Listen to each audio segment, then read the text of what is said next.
We're on. Suddenly the conversation changes. Here we go. Come on in, folks. We see you out there. That chat is live this morning. We're all here this morning, all bright-eyed. We've got coffee and tea or our drink of choice. We're about to get there. We've got a great book to look over. No chai in the house. No chai in the house. All right, I'm killing my phone. What's going on? It's my phone. Sorry, folks. Randy's popular this morning. The wife's probably trying to tell me to open the garage door because she just got out of work. So We're going there again, are we? always. I might have to step out for a minute. Why do women live longer than men? Because they get him to go and open the bloody garage doors. That's why. Or better put, why do men die first? Because they want to. They want to. Sweet. That's like the old saying, why is divorce so expensive? Because it's worth it.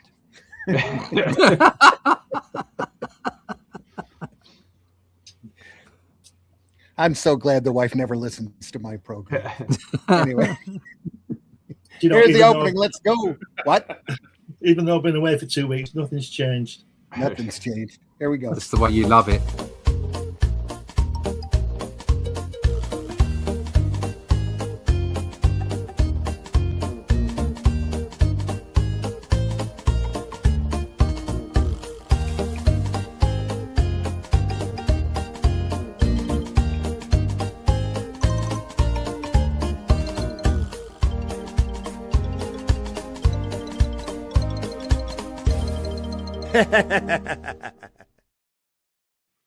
Sure.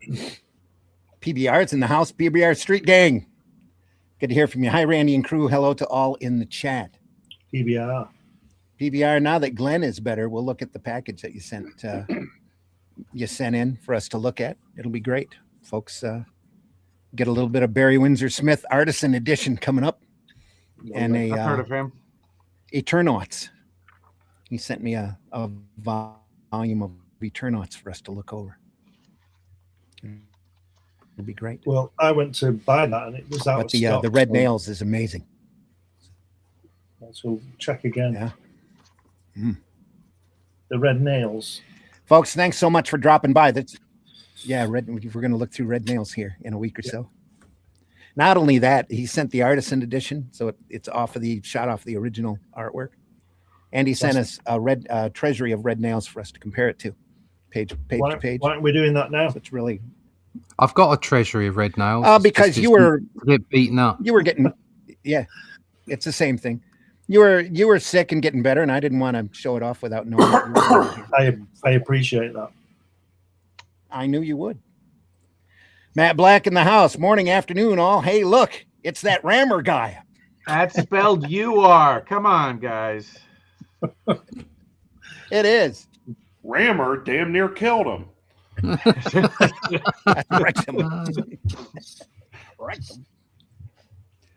Hey, how are y'all? Martha's in the house. Good to see you, Martha's. Thanks for stopping by. I'm your host, Randy Zimmerman. I've been doing comics since the mid-'80s, alternative and independent self-publishing comics. Arrow, Massive, Weeby, Caliber, Antarctic. Been printed by a lot and done a lot of sequential art for commercial businesses as well. Loved comics all my life, and that's why we are here to look at some great comics. And joining us this morning, Mr. Glenn Fleming. Glenn, please introduce yourself. Yep. Hi, everybody. My name's Glenn Fleming. I'm a writer, artist, and publisher from the UK, and this is one of my claims to fame. My book about Jack Kirby, which details my visits to meet the great man and his wife a couple of times back in the late 80s, early 90s. I also draw things, and this is my cartoon character Hatch. This Hatch annotated book is available from my comic. It's got lots of published work in it. Well, it's all published according to Randy now. Previously unpublished work in it, and lots of stuff in there. So check that out. That's from my comic. It's also falling apart, this copy. Yeah, just wait until we get into today's book. Occasionally, I publish Comics Unlimited, which is a 100-page magazine about comics, surprisingly. All three people, apart from Mitch, have been in this magazine. Santino, Charles has been in it, Russ has been in it, Randy's been in it. It's about comics, interviews, and all kinds of stuff. Check it out. Each issue is about 100 pages of or more of comics history, folks. Just great articles. Magazine. A lot of fun stuff in there. Also joining us this morning, Mr. Russ Leach. Russ, please introduce yourself. Hello, my name's Russ Leach. I'm a comic book artist from the UK, currently working on the Atlantean. If you want to find out more about that, go to russleach.com, sign up for the email list. You can also go to russleach.com/merch, and you can pick up copies directly. Shadow Kingdom, go to Amazon for those, or you can go to Critical Blast, our publishing partner. But either way, if you want to find out when the next is going to drop, the issue 4, you can go find that out by going to russleach.com, keeping up with the information, and sign up for the email list.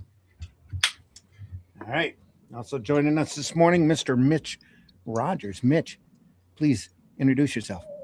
Well, hello. As Randy said, I'm Mitch Rogers. I've been doing horror comics since 2008. And I'm the creator and writer and artist of The Boger, about the demigod of vengeance that tells a bunch of stories about him through time, and the Flesh and Blood collection, which is a series of short stories that I'm actually releasing a new issue of that either this week or the next.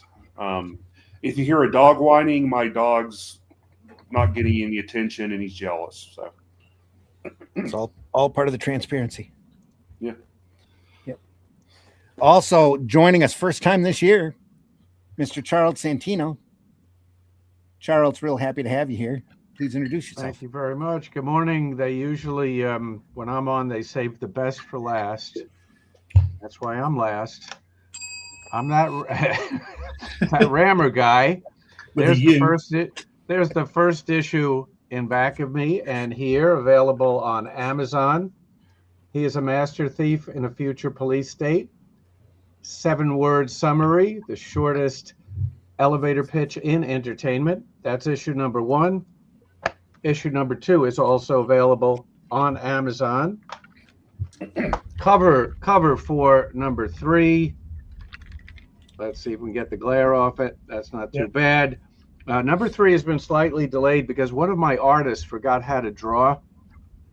And so I had to replace that person. And so we're back in the shop making sure that the 3rd issue lives up to the standards of the first 2. But if you haven't bought the first 2, what are you waiting for? So go get those.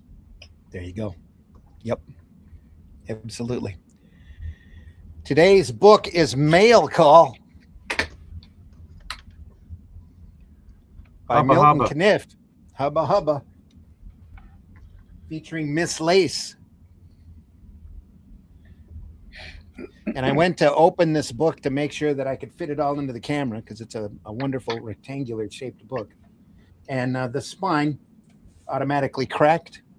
Oh, no. Just like Glenn's book. Yeah. It's coming up hot. This is originally printed by Kitchen Sink Press, back in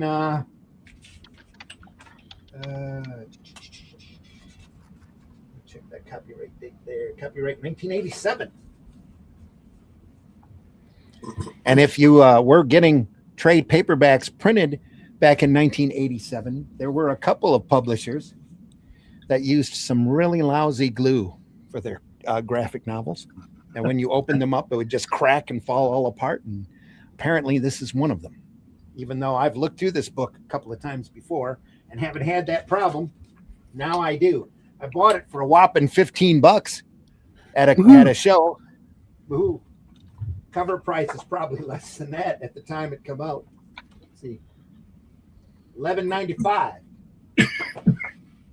So, but still worth the price of admission. The great Milt Caniff, comic strip artist extraordinaire, very sought after, creator of Terry and the Pirates. Got into a bidding war I believe, with his syndicate and left, and then went over to another syndicate. I think it was Universal, if I'm not mistaken, and created Steve Canyon. Both strips ran for many years, very popular. And Caniff is looked at as one of the true masters of comic strip art. And influenced more artists than you can list. Absolutely. And you'll see that as we go through and look at his style. This is the first time we've really looked at anything from Milt Caniff on this program. And I can't, like Charles says, his influence is absolutely legendary, right up there with Alex Raymond and Hal Foster. And this Vern is Hogarth. interesting. The original publication of this was by Simon and Schuster in the 40s. That is a common book, a hardcover that is available at very reasonable prices, believe it or not. That the Malden strip collections are really inexpensive too. Yeah, as well. They're there's a great book. eBay has I see at least 20 copies of the original hardcover. Wow. Yeah. Cheap. The creator of the Dragon Lady, Milt Caniff and Terry and the Pirates. Steve Canyon had a great legendary run as well. You can probably look up his biography on Wikipedia and find out more. A great shot there of Miss Lace. This strip was in more newspapers than any other comic strip ever. Mail call? Yeah, because it was in the military paper in the bases. Uh-huh. It was in 3,000 papers. Millions of images every month. Yeah. Marvy in the house. Good morning. Marvy. Full house today. Says Glenn is back. He is. Yeah. Morning, Jack. Jen. Sunday Funny. It's my favorite comic book church. Thanks, Levi. Good to see you here. The guy on the right looks like Barbara from Kelly's Heroes. Barbara, I think. Barbara from Kelly's Heroes. This guy here. I take it. And again, look at how he does wrinkles here. Just simplicity. Yeah. Just strokes. Martha says, movie serial of Terry and the Pirates is here on YouTube. A must if you love bad FX and dudes in gorilla suits. There you go. You had me there at Gorilla Suits, yeah. Yeah, I think the first Shadow serial also you can find on YouTube. There's probably quite a few serials up there and available because nobody, really, they probably don't want to do a copyright strike on them. Yeah, the Superman serial where they animated him flying. Yeah. The Captain Marvel serial, if you get a chance to see that is beautiful. Just fantastic stuff. The really Batman crazy, very serial, pitchy. The Batman serial has great action and the worst costumes you've ever seen. Yeah. Both of them. But that Captain Marvel serial, that was the first live action superhero on film. And they got the lightning bolt wrong on Captain Marvel's chest. Was it backwards or no? It's just a goofy shape. Started as they meant to go on, eh? Say what? Started as they meant to go on. Production of comic books. Yeah.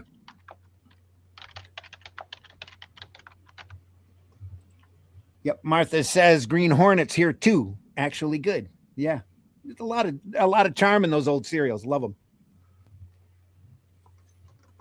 Radar Men in the Moon, probably there. The inspiration for the Rocketeer. Is that the Phantom Empire? Is that probably on there as well? I know Captain Cody, which was another inspiration for Rocketeers on YouTube, and that's funny to watch because to film him flying, they just had the guy stand there with his arms out and filmed him from the midsection up. I think for Captain Marvel, they put a mannequin on a piece of rope and slit him through the air. Superman, they just animated him like he turns into a cartoon before he lifts off. Well, that's because that Fleischer animation hit such a chord when it first came out. It was so great. It really turned into a phenomenon. And that was one of the reasons that DC was so mad at Fawcett, is that Fawcett was able to get a live action Captain Marvel serial out before they could do a live action Superman serial, because Fleischer still owned the rights to Superman on at the theater. That resulted in a another cease and desist and a very long court battle between Captain Marvel and Superman. Yeah, that's the weird thing is about, franchises and copyrights is the franchise holder usually doesn't care about, possible copyright infringement until you start selling more than them. Then all of a sudden they're looking to sue you. Well, they gave him a cease and desist before the war started, and then didn't do anything until after the war and the Captain Marvel serial come out, and then they took him to court. So, but in the meantime, Captain Marvel sold millions of copies, and Captain Marvel Adventures was out every other week. Forward by Bill Maudlin, also very famous military cartoonist, and he did single panel cartoons. Willie and Joe. Willie and Joe.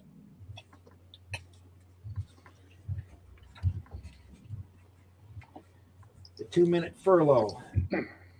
Milton Caniff. We can help. Big push to keep the morale up on the troops. He accepted no pay for this trip. Really? Wow. Yeah, he wanted to fight in World War II, but he was medically unable to be in the military, so he decided to contribute to the war effort by donating this trip every week. There you go. Yeah. I think his style is a lot like Harvey Kurtzman, isn't it? That loose satire style thing. Well, Kurtzman was certainly one of the many people influenced. Oh, yeah, definitely. Yeah. I'm not sure what his influences were, and if.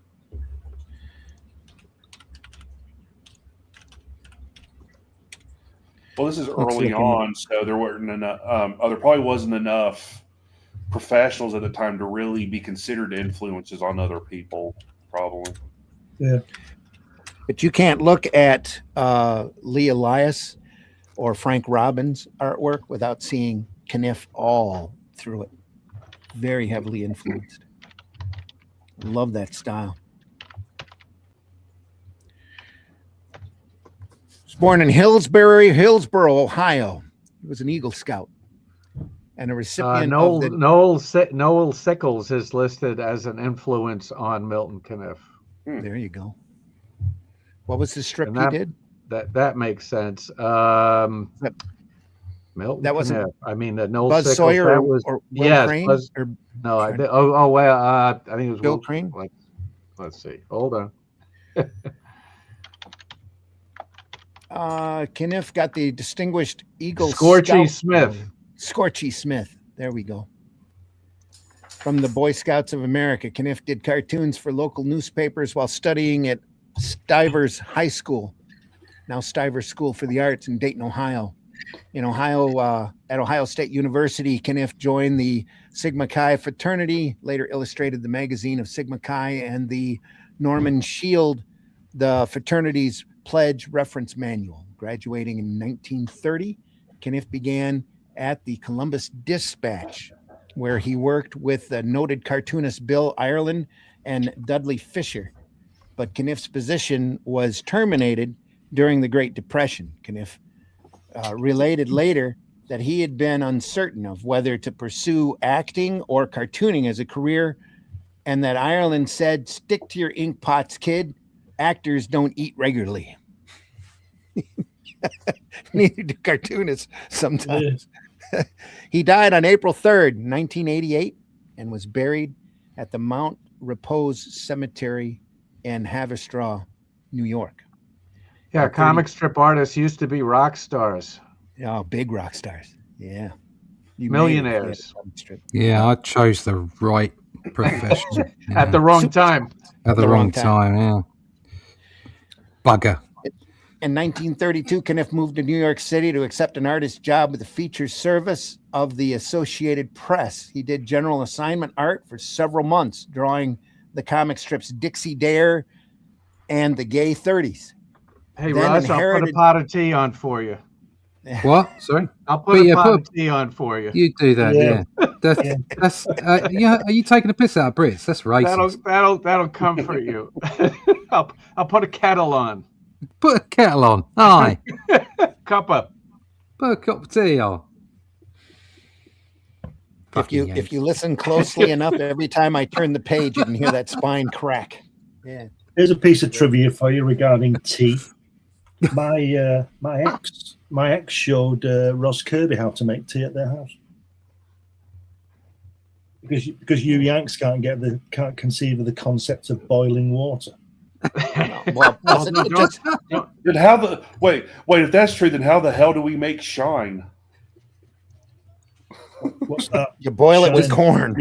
You just leave it out in the sun. Yeah, you boiled it with corn. No concept of boiling water, just boiling other countries. Don't turn the page. Don't turn the page. I want to read about sex hygiene. It'll be a quick It's read. A bit late, mate. Yeah, that's that. Yeah, I think the idea is to stay away from women. I'm pretty sure that's the message there. I think message is always use protection. Yeah. Well, the vets didn't. All the STDs that came back from all the wars. And I just made the room go silent. STD. STD. That sounds like something they'd say on Thunderbirds. Yeah. STD, Virgil. STD. STD. No, it's just a little bit of an itch. It's nothing like that. I got a Woody. SIG on strings yet. Yeah. What was that film Marilyn was in? The 7-Year Itch. Yeah. Yeah. The car chases in those old serials are scary. High up off the road, seat belt, suicide doors, back door opening forward. Yeah. Great stuff. Not that familiar with Caniff. Being a Navy veteran, I'm sure I've seen it before, but he's not someone I've known about until recently. Well, that's the dying art of comic strips for you. That's the joy of Sunday Funnies. That's true. Yeah. So you learned something.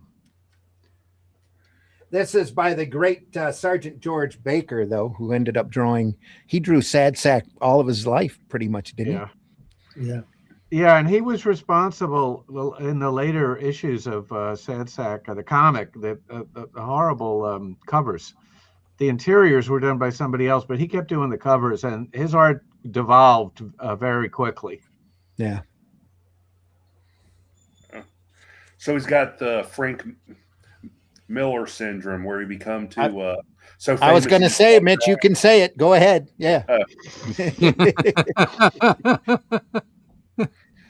Continues his hate regime against Miller. Well, no. That's not what I totally agree with what he said. So do I. Style has devolved quite a bit, very rapidly. Yeah, and I don't hate Miller. I reread a lot of his stuff. It's just his stuff over the past 30 years. Yeah, it's just. I mean, Sin City was the height of his artistic abilities, and after that, it's like he just stopped caring. Yeah, sorry, I've spent years trying to make my style better, and then he gets jobs drawing shit. I'm sorry, but it is. Yeah. Say what you mean. Say what you mean. What's the point? Sometimes you say, "What's the point?" Yeah, like he went from these like beautiful layouts and action sequences in a Daredevil, and now it's like, a cover of his is just a poorly drawn Superman in the sky just doing nothing. Your dog could do better. Say the word thing. Anyway. How dare you? Hell, my dog's taken shits that have had better line work than current filler artwork. Please address all those comments to Mr. Mitch Rogers. Yeah. We do welcome a variety of opinions on this program. Just like in Home Improvement, every time Tim would say something misogynist, Al would hold up the big sign with his address on it to send letters to. That's Tim Taylor, care of Tool Time. It's something that a misogynist would say. And I said it. Self-portrait Anyway. here on the left. Yeah. It seems like Milton Caniff is a perfectionist. Well, not a perfectionist, but trying to do the right thing. This is the kind of thing I would do. Get those insignia right. 4 blades on the P47. I'd look that up. Number of buttons on a GI blouse. I'd look that up. Well, he was drawn for military publications. If he was off at all, they would let him know. Yeah, those DC war books were generally pretty good for that too. But then again, he draws that guy on the right, and the helmet's wrong. Yeah. This guy? Yeah. Yeah. Looks You too can't have high. everything. Helmets don't look like that. It might do if you've been squashed by a tank or something, but not regular. It's sitting too high on his head. Yeah. Looks Not like that he's been shape. through a lot, though. Yeah. In that 1,000-yard stare. That's it. Chinese flag has 12-pointed star. Yeah. Cavalry officers wear boots. I guess he did do his research. Air Force is no Air Corps. No more officers' bars on shoulders. Shirts. Oh, I know why he's got that helmet wrong, because the helmet on the drawing is wrong. On the left. The drawing of him drawing the drawing board, the helmet's wrong anyway, so we'll have to forgive him for drawing it wrong. Yeah. Yeah.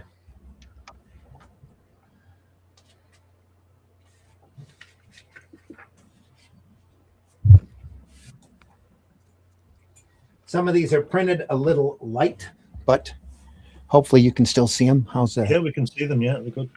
how's the camera? Good. Yep. Perfect. Lettering's nice as well on these. We are still in the good zone there. They're keeping the not going back to defaults, at least. Nice plane here showing the propeller is just an open white ring. Yeah. What's written on the side? Is that from here? It looks like some kind of Asian or something, but I can't really tell. On the side of the plane. Yeah. That's the exhaust from the engine, isn't it? Well, they're in China. Okay. I thought it was just the exhaust from the engine. That. I think you're right, Glenn. Let me find my other glasses here and I'll take a closer look. That's where the exhaust would be on a plane like that. No, it kind of looks like lettering of something. I don't know. It might be flames. Let me pull it in closer since the book's already falling apart.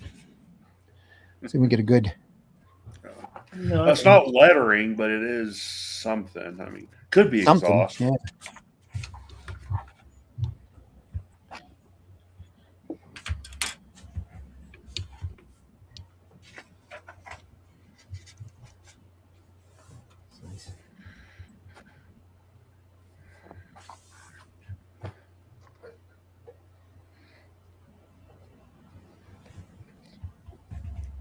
Helmet's still wrong.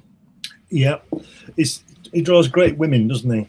Really 40s style women, which of course, why wouldn't he in 1942? Mm-hmm. But it is good.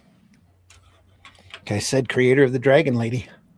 Yeah, in fact, it's not good. It's fantastic.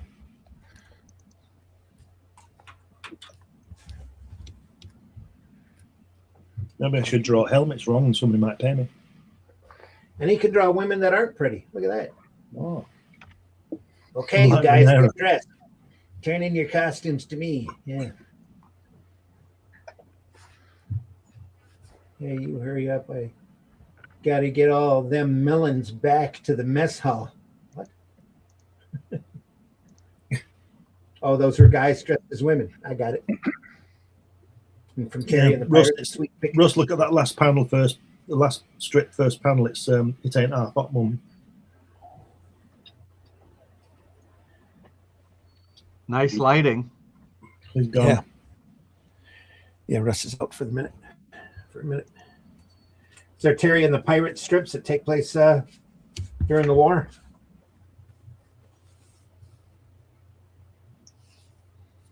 I like those silhouettes.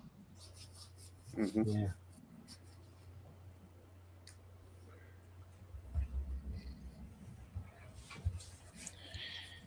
He's really known for his spotting of blacks and using them in the composition of his work. So somebody was telling me he's a comic book artist. He was in a comic book store, and he were talking about an artist, and this artist said, "Yeah, that other artist, he doesn't know how to spot blacks." And a customer of the store was offended, thought he was making a racist comment. Yeah. And now he's got 5 years in jail. Well, No, if he was in this is England, probably. Yeah. That's like that news clip that we ran about the guy running into the Home Depot bathroom, telling everybody to clear out because he's about to blow the Oh place yeah, up. yeah, I heard about that. He was just trying to be a good citizen. He's just warning everybody.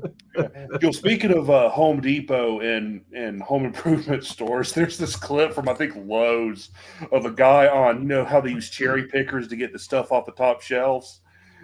And, like, he's holding it, screaming in terror because he thinks it's going to crush him. And like the guy filming's like, "No, you're doing good. No, you're fine." He's like, "Oh, it hurts. It's going to kill me." I should send that. That's why they rope off those aisles. Yeah. You know, it was an employee that was up there in the cherry pick. No, it was a scissor lift, I think, getting it. And like he was freaking out because for some reason he was convinced this very light thing on the top shelf was going to crush him. So he's screaming in terror. And yeah, he's trying to hold it as they're bringing it down. Yeah, he was like, "Oh, help me!" Oh, you know, the guy's like, "Oh, you're good. Yeah, no, you're good. No, you're good. Just hold it. Hold it." It's funny as hell. This from the Wikipedia page. In 1934, Caniff was hired by the New York Daily News to produce a new strip for the Chicago Tribune New York News Syndicate. Daily News publisher Joseph Medill Patterson wanted an adventure strip set in the mysterious Orient, what Patterson described as the last outpost for adventure. Knowing almost nothing about China, Caniff researched the nation's history and learned about families for whom piracy was a way of life passed down for generations. The result was Terry and the Pirates, the strip which made Caniff famous. Like Dickie Dare, Terry Lee began as a boy who was traveling with an adult mentor and adventurer, Pat Ryan. But over the years, the title character aged, and by World War II, he was old enough to serve in the Army Air Force. During the 12 years that Caniff produced the strip, he introduced many fascinating characters, most whom were pirates of one kind or another. Introduced during the early days of the strip was Terry and Pat's interpreter and manservant, Connie. They were later joined by the mute Chinese girl, Big Stoop. Both he and Connie provided the main source of comic relief. Other characters included Burma, a blonde with a mysterious, possibly criminal past, Chopstick Joe, a Chinese petty criminal, Sing Sing, a warlord of the mountains of China, Judas, a smuggler, Sanjak, a lesbian, and I don't know how he got away with that early on. Anyway, and then boon companions such as Hotshot Charlie. Boon, B-O-O-N, companions such as Hotshot Charlie. Terry's Wingman during the war years was April Kane, a young woman who was Terry's first love. But Caniff's most memorable creation was the Dragon Lady, a pirate queen. She was seemingly ruthless and calculating, but Caniff encouraged his readers to think she had romantic yearnings for Pat Ryan. Then Mail Call. Go ahead. Terry and the Pirates was reprinted the Sundays in color by Flying Buttress Press, which was part of NBM. They are some of the most beautifully reproduced strips you're ever going to see in color. They're very inexpensive, most of them. You can find them on eBay. Terry and the Pirates, Color Sundays, Flying Buttress, NBM. I'm looking at one here, Volume 3, $18. These are hardcover in color Sunday strips, and they are absolutely gorgeous. Is NBM still in business? I don't hear much about. I think they were just bought by somebody, if I remember correctly. Yeah, I couldn't tell you exactly who, but I'm pretty sure you're right because they were making a big deal about what is it, Metabarons? That's humanoids, though. Yeah, maybe that's who bought them. Let's see, NBM bought by National Business Machines. No, Ablaze. Ablaze. Yeah, there you go. Ablaze bought them. Those are the guys that did those Conan print books here in the States. Those 4 volumes, great volumes. And that just happened in December. Yeah. Okay. Yeah. In 1946, Caniff ended his association with Terry and the Pirates while the strip was a major success. It was not owned by its creator, but by its distributing syndicate, the Chicago Tribune, New York Daily News, a common practice with syndicated comics at the time. And when Caniff, growing more and more frustrated with the lack of rights to the comic strip he produced, was offered the chance to his own title and to own his own strip by Marshall Field, publisher of the Chicago Sun, the cartoonist quit Terry to produce a strip for Field Enterprises. Caniff produced his last strip with Terry and the Pirates in December 1946 and introduced his new strip, Steve Canyon, in the Chicago Sun-Times the following month. At the time, Caniff was one of only 2 or 3 syndicated cartoonists who owned their creations, and he attracted considerable publicity as a result of this circumstance.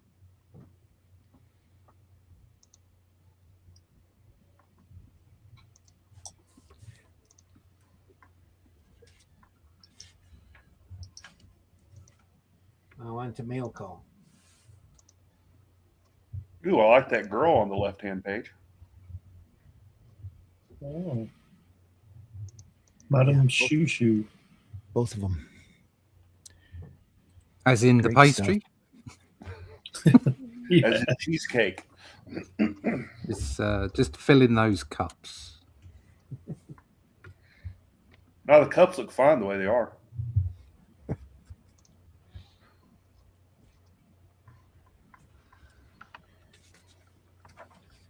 We are just going to keep turning. Even though his style is somewhat different than Toth, there's still that same simplicity. Yeah. And Caniff and Sickles, both big influences on Toth. Just for that reason.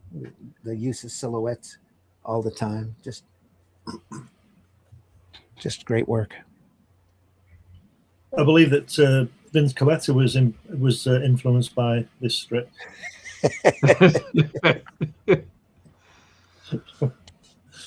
Tell me I'm wrong. I just have a racer will travel. I just thought he was influenced by laziness. That's my opinion, though. Well, the faster he worked, the more he got paid. So that eraser was his tool of choice. Just got to wonder how many crow quills he burned through every issue that he used. He had to have gone through at least 3 or 4 of them, scratching the boards like that. Anyway. Brushwork here, folks. Beautifully done compositions by a master craftsman.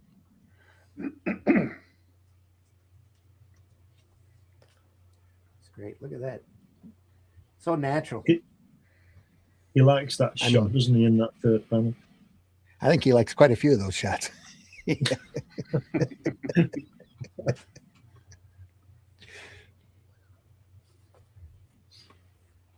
He does know how to draw a beautiful woman.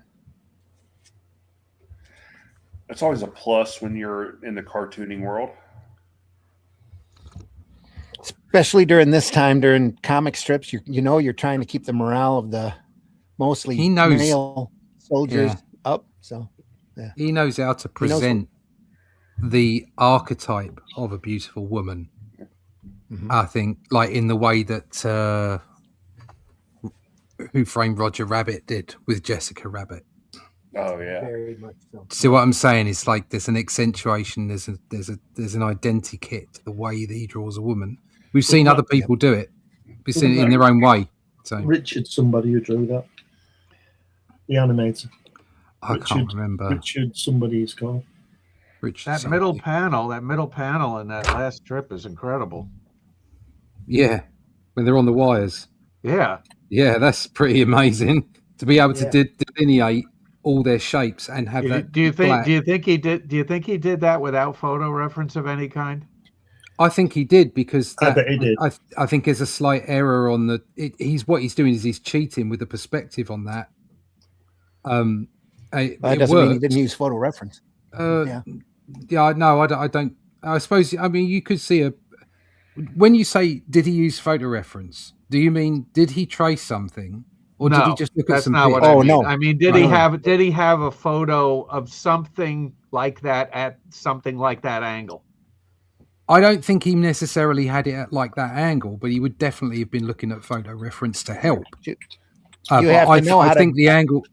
I think the Go ahead. angle is incorrect. It's not right. Yeah. He's cheated in order to get it into the panel, and which is great. That's what we do. It's very effective.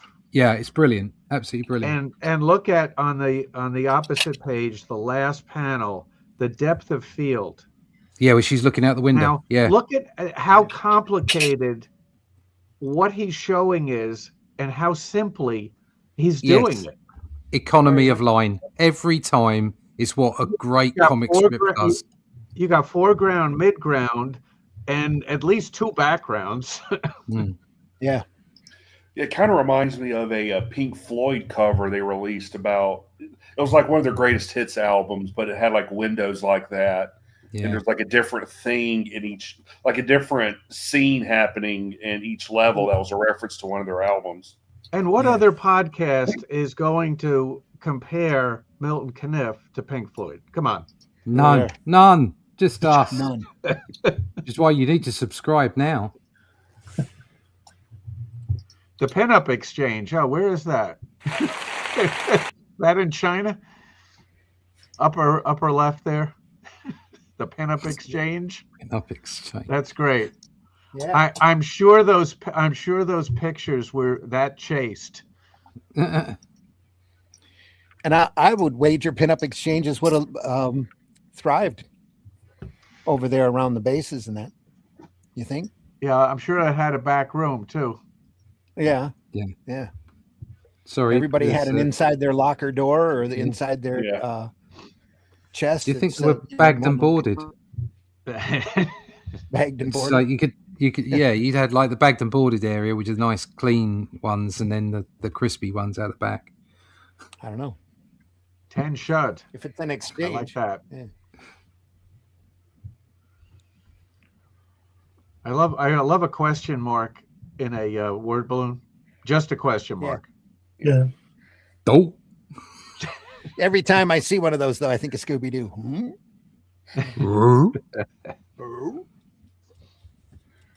Yeah, I've always loved like doing unique word balloons like that, like question mark, or one of my favorite like word balloon gags was in a Jeff Darrow strip from the '80s where a guy was sleeping and it was in a word balloon a picture of a chainsaw going through a log to to symbolize he was snoring loudly. Oh yeah, yeah. That is an old emoji. I guess you would call it now. Old trope. Yeah, that's an old cartoon trope. Okay, That's where again, emojis lower came right. from. Last panel, lower right. Great angle. Great shot. Great shadows. Mm, And he knows how to spot blacks. not wrong. Yeah, that looks like a picture of me every time I leave a bar. There we go. No, officer, I'm trying to be drunk in the bar. They threw me into public. Yeah. Oh, we're back a little on that chat here. Let me see. Look at the guy's helmet. Look at that. Looks like a skateboard helmet. PBR, not that familiar with Caniff. We already passed through that. On the R, their plasma was dried as powder and reconstituted with sterile water. Had no idea. Wow. Saved a lot of lives. No need for blood tests before administering. Yeah. Downside was there was no way to screen for hepatitis. That looks like a P51, and that would be where the exhaust would be. Okay. There you go. Thanks, PBR. I'm with Glenn. Looks a lot like exhaust from a V12. Although that air intake is too far forward. I'm just nitpicking now. Matt says, Marvies, something's I'm struggling is drawing women in that vintage style, but I'm getting there. Not easy to draw less lines, especially in the face. Yeah. That's how you keep them looking young. Every line adds 10 years.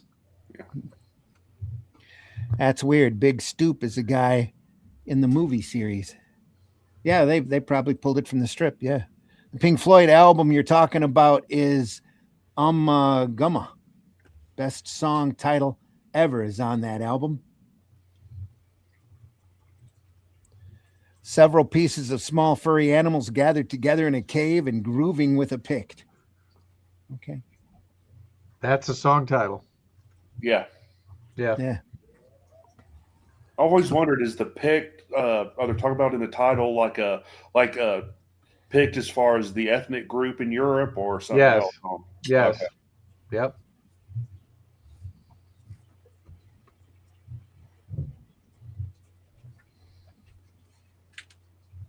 Oh, listen to that spy. Anyway.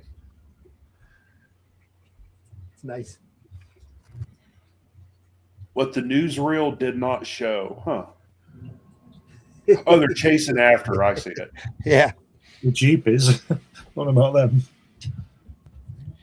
There are actually some strips in the back that the Army rejected, that he drew up, that were a little too racy for their publication. So they Don't tease us, Randy.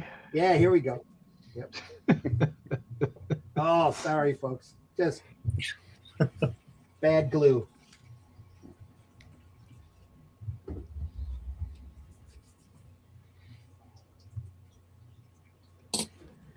There's a bit of exposition. Boom.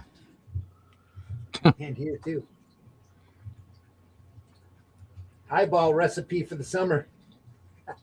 This strip, no pun intended, reminds me of one that was in the Daily Mirror in Britain in the same time called Jane. And by the end of the 4 or 5 panels, she was just about naked every Always. every day. Yep. Always got a kit off. Yeah. There's a good collection of that around too. I've seen. I don't own it, but Well, there were British strips that had nudity. Yeah. So, It was AXA. yeah, Yeah. good article on Jane in Crikey number 10. If you want to There get we that are. from somewhere. Yeah.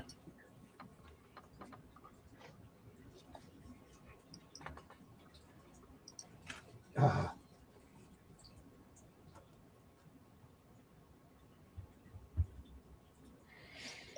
That's one of the reasons why I've been a little leery about bringing out the Dan Dare collections that I have, is I'm afraid this exact same thing will happen to them. And those are really printed on pretty slick paper and full color, just gorgeous stuff. Well, my Eagle comics are already falling apart, so we should use them. Yeah. There we are. Well, Here's a I'm strip- never going to sell these, so I'm not worried about it falling Mm. apart, but just worried about keeping it all together. Here's a strip with nudity. Garth. Yeah. It had a little bit, didn't it? Yeah. Yeah. Yeah. The Frank British Bellamy. strip. We've looked at Bellamy's work in the past. Absolutely. And this was in newspapers. Yeah, it was in the Daily Mirror. Yeah. I'm looking at it right now. Yeah. I should put it down. Garth is a great strip. One of those that is really has really been neglected over the years. I think really needs to have a U.S. reprint. They Some tried to bring it respect. back in about 2008, and it was appalling. It's never going to be the same. It's like King Features trying to do Flash Gordon. Now it's a mess. So But they changed the style and the format. They did the same old, you know, where they have this fantastic thing, and they don't even get anybody who appreciates Close to the it. older strip. You know, they brought in Yep. a new style. It was like a manga style, the new one. It was awful. Yeah, it's always let's do this for the modern audience instead of Yeah. no, let's continue what was really good about it Yeah. and see if people still love it. Guess what? It's really It a- didn't work. really a reason why these strips were so popular, and they shouldn't, you know, anymore. They can't help but play with it and try to make it worse for the modern audience, like you said. It's ridiculous. But it's also a case. I mean, we've been through this before. It's also a case of nobody being brave enough to make new things and put some that weight too. behind it. So Yeah. they just go back to the old stuff and invariably end up ruining it.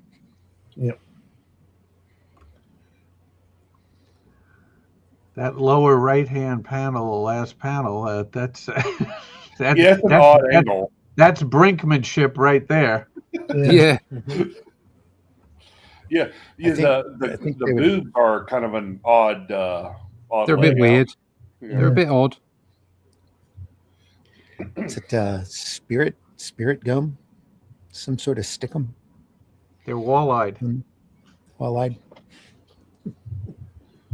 Yeah, it looks like Tara Reid after her boob augmentation in the early 2000s.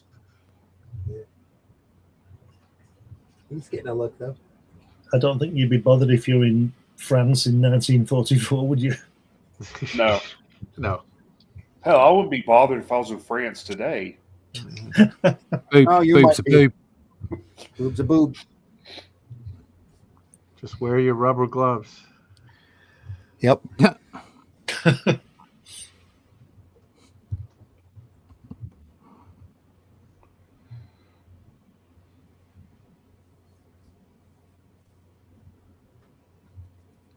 I just want to take a second to thank everybody that's watching this morning.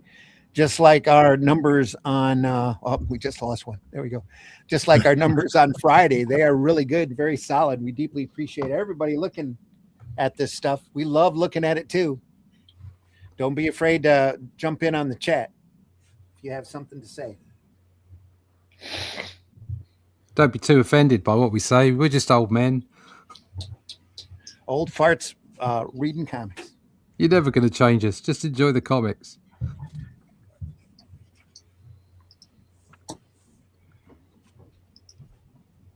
She looks like Vampirella, upper left there. Yeah. Yeah, little. Does.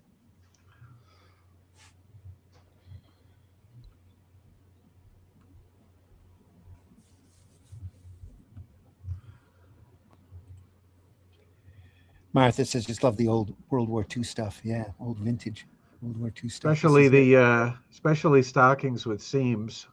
Yeah. Lower right. Yeah. Again, look at the simplicity. Yep. Just a line down the back of the leg. Mhm. Does everything you need. Yeah, back then women had trouble keeping that line straight. Then pencil it on. Yeah. They penciled it on until the Yanks came. Yeah. They brought the real ones. Overpaid, over here. Yeah. Winning the bloody war. My mum told me that they were based near where she lived in Sheffield when she was about 14, 15, and she overheard them talking to different women, and they all told the women independently that their name was Johnny Dollar. Johnny Dollar. Different guys talking to different girls, and they were all called Johnny Dollar. That's yeah. Well, you know what that's a reference to, of course. That was a big radio program over here for decades. Yeah. And each show would start with him reciting his latest Expense account. Expense account. Yes. Yeah. Right. He was Classic- an insurance. classic He was an insurance investigator. My mum got the impression that they were giving that name so they wouldn't know who they were later. Oh no, Yes. that's very much what it was. Yes, Absolutely. without doubt. Yeah. Yeah, I had a buddy when I was younger that would give my phone number out to the girls that he went out with. I get calls. Do you get any dates? No, I was married. No. Oh, wow, that sounds great. So you got divorced. Well, that doesn't. Well, I mean, that doesn't stop. Some people. No. Yeah, but I got past that pretty quickly in my misspent youth, first marriage. So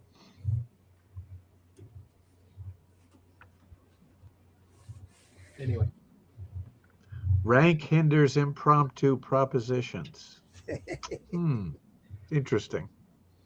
he'll have to go through channels.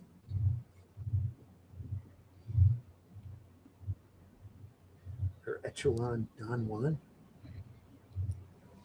He's only got one arm, hasn't he? He's armless. Yeah.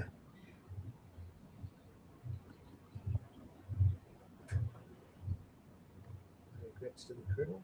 Tell him I'm in my working clothes. You wouldn't want to get too close to me. I smell.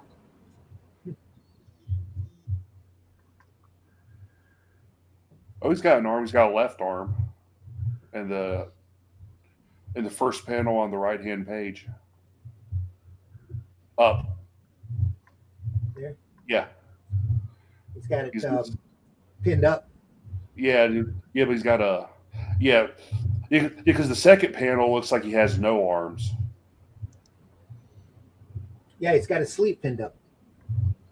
Yeah, I'm just saying that I first saw the second panel. I was like, oh, that guy doesn't have any arms. But then I looked at the Oh yeah. first panel. I was just thinking out loud. Don't mind me. Nice. I said the weird thing. Say Somebody the else word. getting a thumping noise.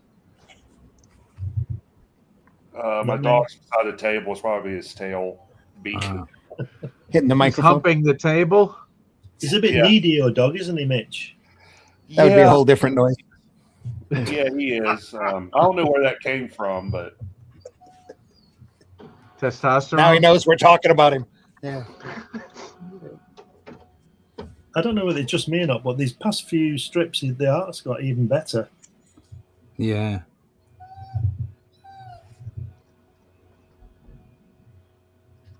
Well, he could have done the first couple of them on spec, Yeah. not knowing if they were going to definitely be printed or not. And then the rest of them, oh, I'm getting printed now. Here we go.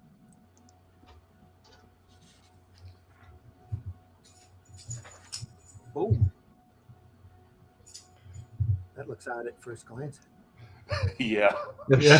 Thought, whoa, hang on a minute. Finally.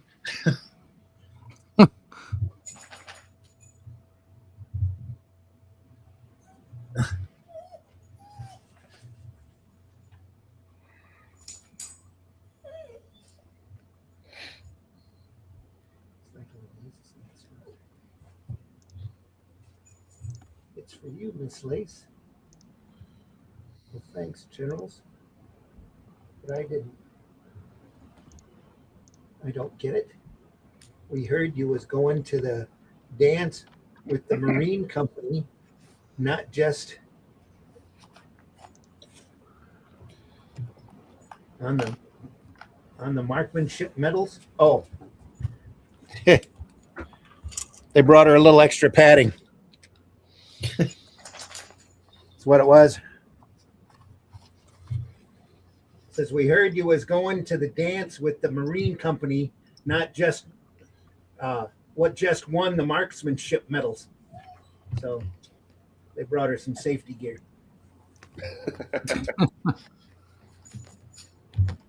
Into the dark. Look at that.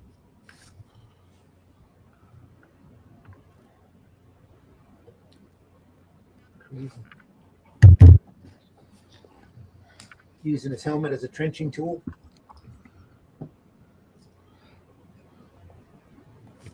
Claims he dreams every night that a beautiful redhead comes to see him full color. Oh, next morning to make out. Goog, he's there smiling. Oh, and he's got tracks around him. Look at that.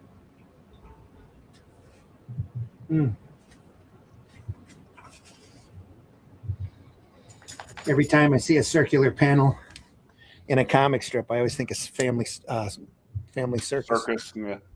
Yeah. Of what? Say again. There's a comic strip of a family named Family Circus that ran for decades. Right. Here, that Yeah, it was in he a always circle. used circular panels. Yeah. Right.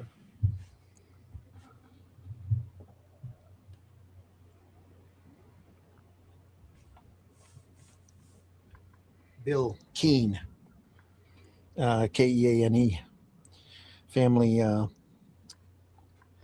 It's Family Circus, but I want to keep calling it Family Circle because there's a ladies' magazine out called Family Circle. Yeah, we used to have a magazine called that.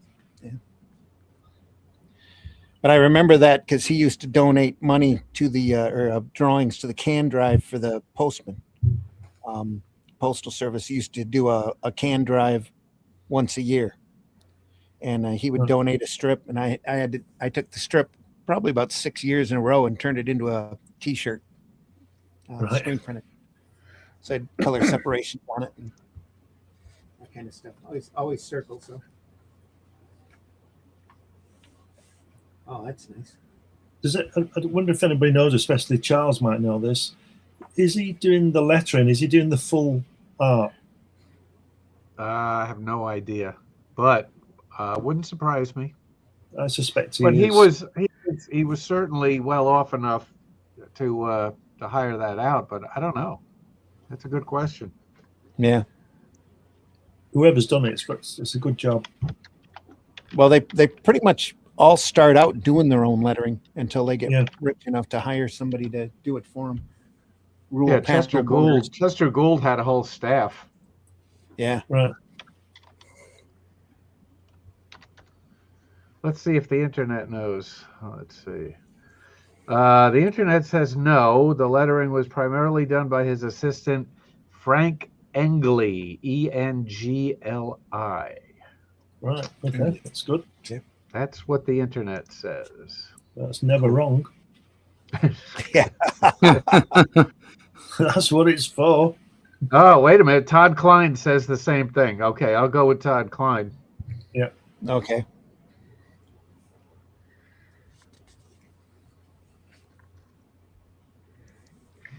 What did we do before the internet? We guessed. We argued violently. No, Or we before lied. Libraries of reference books, and argued. Before the internet, we spent time at the library to get the truth. Or we made it up. Well, I still do that anyway. Nobody knows. Nobody cares. Just make it up. Who gives a damn? Yeah, fuck it. We'll all be dead in 100 years. Yep. Must have been a tight week here.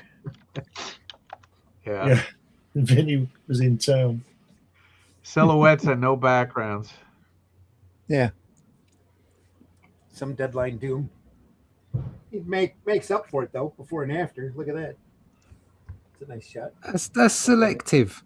That's selective. There's no need for a background there. No, there isn't. I'm on the artist side here. Yeah, I'm not complaining.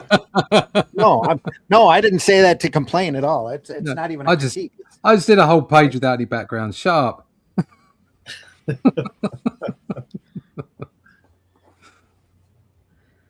Well, that's because Cull is using mushrooms and listening to talking dogs. Yes.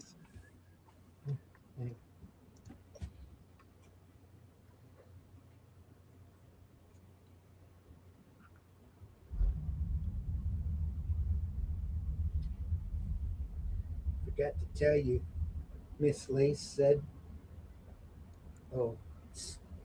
Skid is unlimited engagement. He has lapses in memory. You in the next room, Randy? Yeah, I'm talking in the other direction. See that letter in there and that monument? Just go back. The letter in that monument there at the top right. If that had been done today, it'd be perfect. And that's why that's so good that Guy is taking his time to do that with his hand, rather than just type it and tweak it in Photoshop. That's why these things, part of the reason these things are so good. Yeah, you're right. Absolutely. There we are. That'll keep the guy's morale up. Fantastic. Yeah. Wow. Contour map. Note magnetic isthmus and topographical features. Look at how small he's drawn her feet in that last panel. Yeah. Yeah. And at the bottom, it says, "You mean you want to gag too?"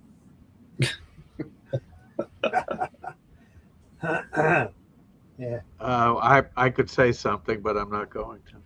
There we go. Yeah.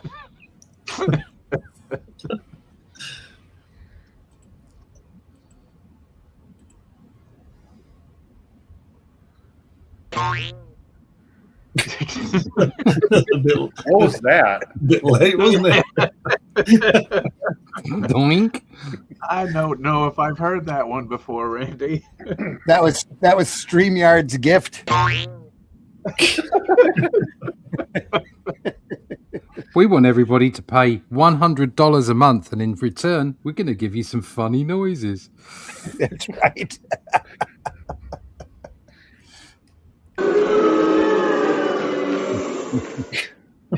Got that too. Got applause as well. So here we are.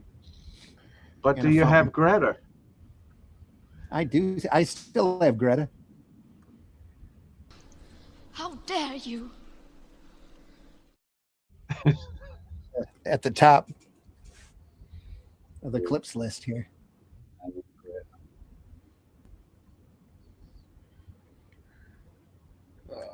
Yeah, she's getting arrested in every continent now.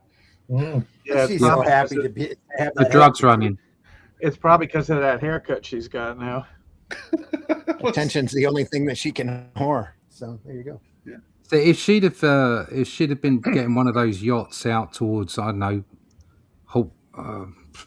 out in Florida. No, Florida. So they'd have taken her out with a jet. Venezuela. Yeah. Venezuela, yeah. Venezuela. There were drugs. Look but at her hair. You know there was drugs. There was a Greta. Do you regret her? No. She must have been on drugs to get that haircut. Yeah. There you go. Oh, the guy who cut it was on drugs. Probably.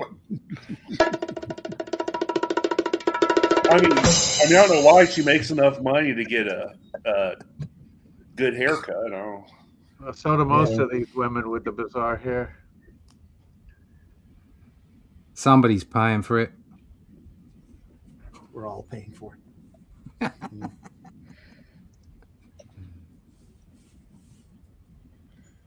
Wow, look at that. Guys, she's putting on that shoe on the top strip there. Isn't that fantastic? Yeah. His helmets are getting better as well. Good. More practice. So Yeah, there's probably more photo. I'm sure if he was drawing them, I'm sure if he was drawing them incorrectly for too long, he'd get letters. Oh, Maybe he did. That's a Might cracking have. rib cage that girl's got down the bottom right. Yeah. What a Wow. rib cage. That's a girdle, isn't it? Yeah. Hardcore corset girdle. No, nobody's torso is that long. No. But it's fun drawing it. Not without having a few ribs removed. Yeah. Oh, there we go.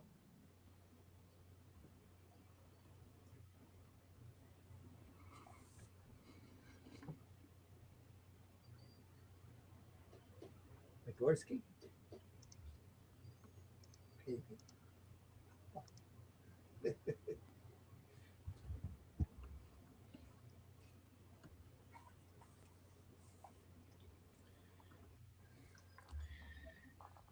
Should get a hold of the old military strips that Eisner did back for Preventive. Yeah. Eisner's always great to look at. Things there. Yeah. Oh. Just can't press on that spine without cracking it. He's a true forgotten hero in today's environment. Yeah. I mean, people. A lot of these guys are getting that way. Yeah, the art's been lost, to be honest. I see people slipping away. Yeah, I saw a tool today for speeding up your layouts. And it's like, really? You need a tool for that? Really? Is there anything left you want to do manually? You know? Like, Jesus. That's stripping away most of the artistry right there. That's panel layout is part of the storytelling process because it helps create the beats on a page. Exactly. I don't want to. I don't want a tool for it. I want to make it up myself. Otherwise, what's the point? It's just storyboarding. Yeah.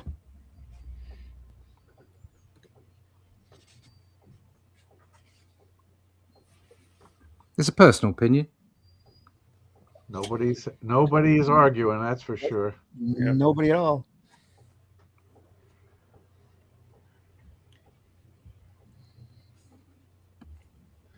Yeah, that's a problem I've noticed at conventions, because us artists, we, hang out and stuff at conventions, and a lot of these people that call themselves comic book artists that just do prints, they don't have any ambition to actually do sequential artwork. No. When you're talking about roughs and layouts and,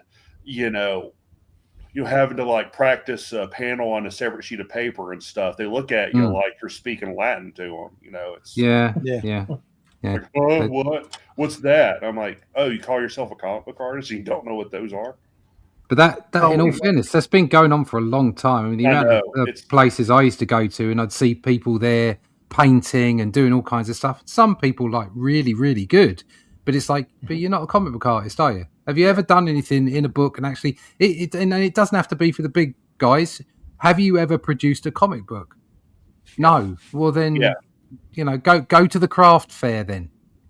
Yeah, I know that sounds a bit authoritarian of me, but I don't care. I agree. But it's like, I agree. I'm not arguing with you one bit. No, it's people have definitely jumped into that area because comic books suddenly started getting, or comic book content started getting popular in the masses, as it were. Yeah.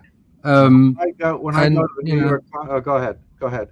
So I was just finishing the point, and it's like it means that just loads of people are jumping into the art form who don't really care about being there. Yeah. Yeah. When I go to New York Comic Con, it means you're a catcher, not a pitcher. I go into Artist Alley to scout for artists, right? And I don't know how many tables there are in there, 400. Yeah. And a couple of years ago, I did an informal count of how many of those 400 tables have people behind them who actually draw comics. It was about 20%. Oh, wow. There you go. Yeah. There you go. Yeah, I've kind of started being a dick at conventions when I meet like new people. You know, it's like, oh yeah, I'm a comic book artist too. I'm like, oh, what book do you do? And like, oh no, I just do prints. I'm like, oh, so you're just You're a an print artist. Okay. yeah. You're an You're an illustrator. Which I illustrator. mean, Then. which I mean, I'm not saying that there's anything wrong with people. Or an, No. or an AI. Prints is just don't call yourself a comic book artist if you don't do comics. Yeah, I don't. Yeah, I don't rush off into the local art gallery or where they're selling paintings and go, look at me, I'm an artist. You must take my pages. It's like, no, nobody wants it there. That's not. There's no market for it there. Go away. Okay. Yeah. I'm quite happy to be told to get out of my shop and never come back. You know, but nobody seems to give a shit about it the other way round. It's like, oh yeah, I'm a great artist. I'll just go and jump on that bandwagon for a little bit. And you can't take away from people that they need to generate business and make money. I understand that, but it does get a little bit wearing sometimes, especially when the market has become so thin. Yeah, because like for decades, I would argue the mid 2000s, comics at comic conventions have becoming like pushed more and more to the back corner, and it's sad.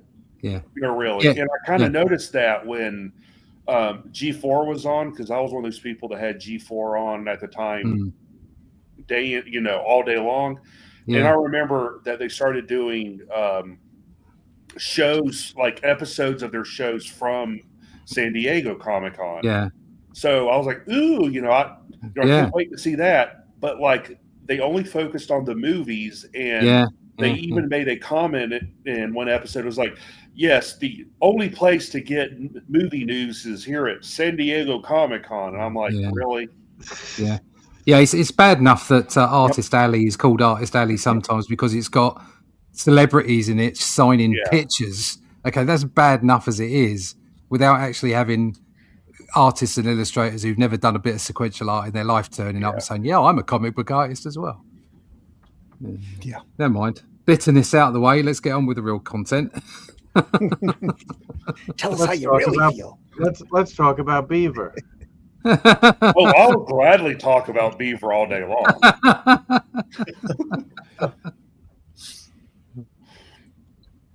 Hairy beaver, shaved beaver, We'll have to edit that out, Randy. Oh yeah, that'll work. We are live. Nice beaver. Thank you. I just had it stuffed. Let me help you with that.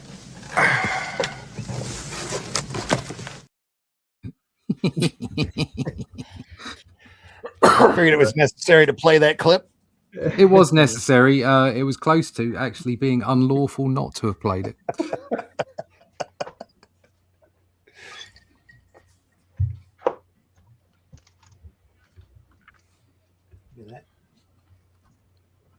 I thought she'd slipped out in that next panel. That's the top of the dress. Yeah. That's straight in your face. It's, that picture there, like the guy looking at it. It's the 1, 2, 3, 4th panel on the top right, and he used to welcome cover. That I mean, like, just don't even bother looking at the face. It's a body. There you go. Wait, women have faces? It's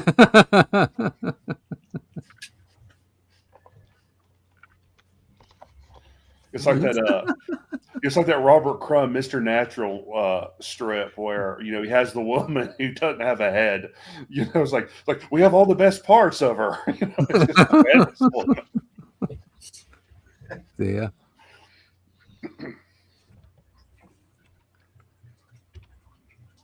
Hot stuff, eh, boss?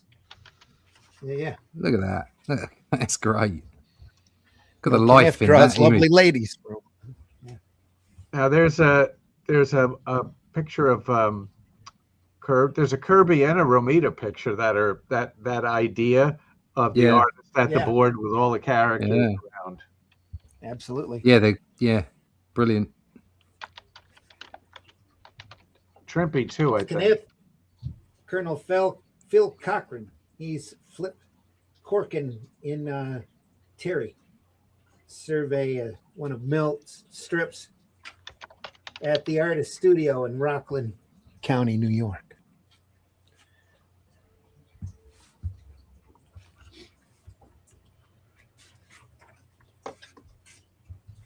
Meanwhile, back to the strip.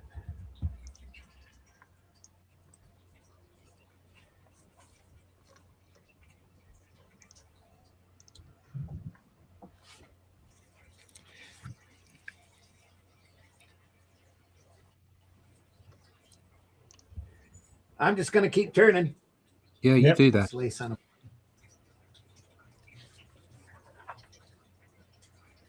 That's nice.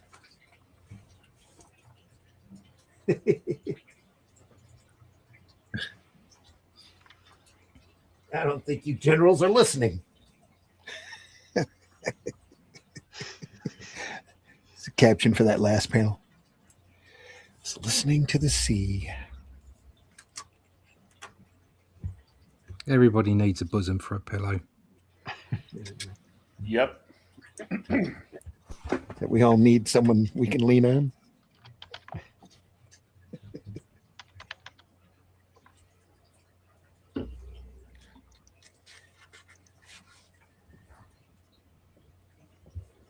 Miss Lace and Caniff make television debut. It really looks like Robin's there.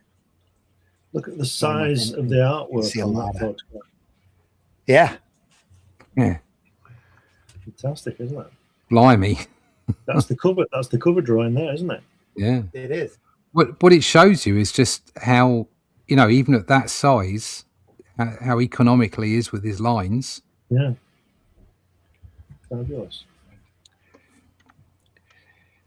Well, you get that way too when you see how your strip has been reprinted in a number of different newspapers, because a lot of them started printing it, especially during the war with the paper shortages, in different sizes. So sometimes it went down as small as a postage stamp. So you had to be simple, or as simple as possible, in order for that image to come through, no matter what size it was. That was always a big problem with comics, comic strips, starting with the war on, is that the editors would consistently shrink those strips down. That's why eventually you just got to the point where you had maybe a couple of heads with a word balloon on top of it. That's why Peanuts continued to work so well. This is so simple. Yeah.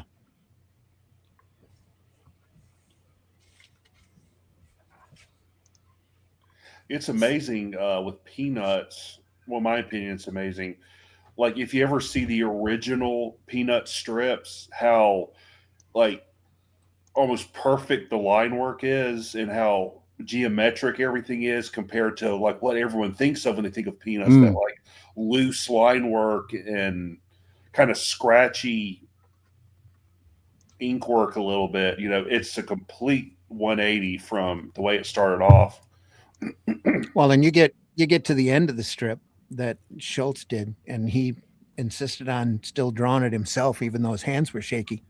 You can see a lot of it coming through on the page. But, just like Caniff, he was a workhorse.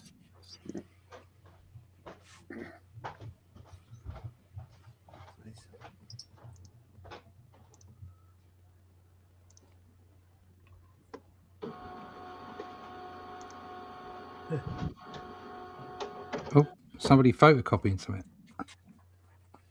Xeroxing. There's some nice legs. You can hear that? Yeah, I heard that. Yeah. That's it's all right. It just adds to the transparency. John. Yeah. You're fine. It's a working studio.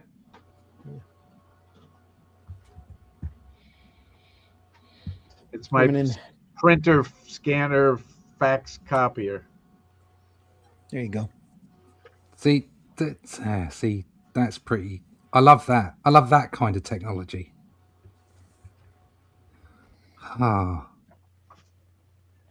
I was so happy when I was finally able to get my hands on a 11 by 17 scanner. Yeah. And I was I so got one. happy that day. Yeah, I got one about 10 years ago. So it prints that size as well, and just made all the difference. Yeah. Having to chop things up. Do both, just having to chop up your scans. Oh yeah, It's a that's pain in the backside. Yeah, like full covers were just a complete pain in the ass. Yeah. Oh yeah.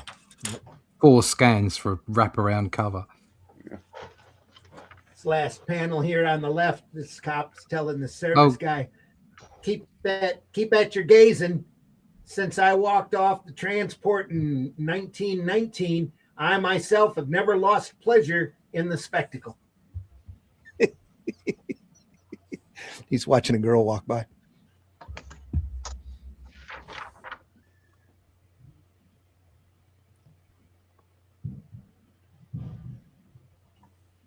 Yeah.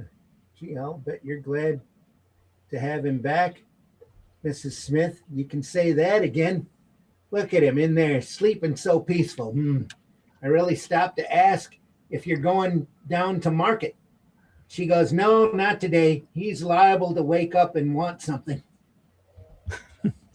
And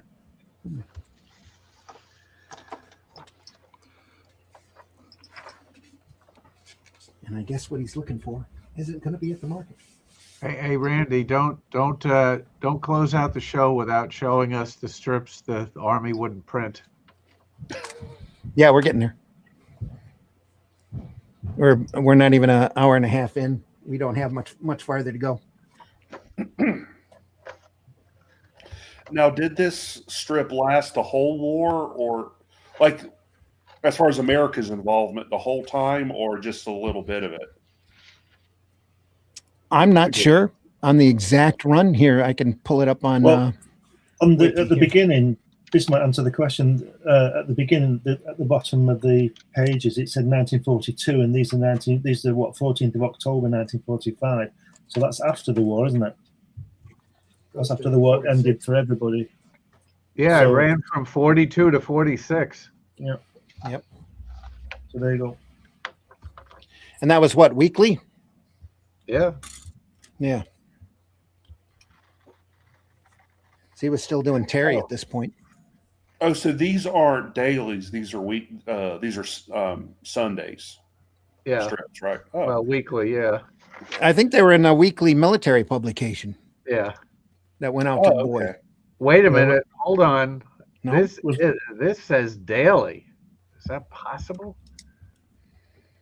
That doesn't seem possible. Well, the first strip there says, I'm not disputing what you're saying, Charles, but the first one says the 7th of October, and the one underneath it says the 14th of October. Yeah, so it says the 21st and then the 28th. Yeah, okay. I mean, would they be in Yank, that magazine, Yank? For the give me just a second. During the war, Caniff began a second strip, a special version of Terry and the Pirates without Terry, but featuring the blonde bombshell Burma. Caniff donated all of his work on this strip to the armed forces. The strip was available only in military newspapers.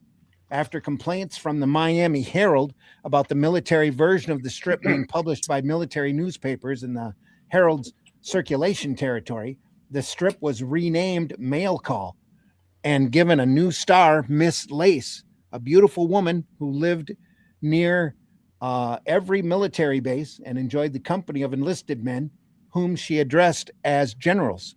Her function... She sounds like a keeper. Yeah. Sounds like a whore. Her function...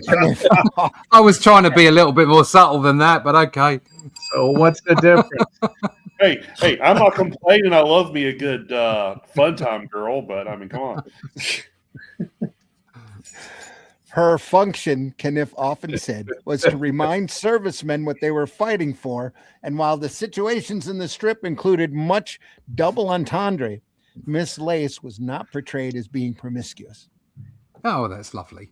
Is that much more so than civilian comic strips which portrayed military characters? Mail Call was notable for its honest depiction of what the servicemen encountered. One strip displays Lace dating a soldier on leave who had lost an arm. She lost her temper when a civilian insulted him for that disability. Another strip had her dancing with a man in civilian clothes. A disgruntled GI shoved and mocked him for having an easy life, but Lace's partner was in fact an ex-GI blinded in battle. Caniff continued mail call until 7 months after VJ Day ended it in March of 1946. 46, Caniff ended his association with Terry and the Pirates. While the strip was a major success, it was not owned by the creator, but by its distributing syndicate, Chicago Tribune, New York Daily News, a common practice. I think I read that already. Growing more and more frustrated with the lack of rights and comic strip produced, offered the chance at his own strip, and he jumped at it, which was Steve Canyon.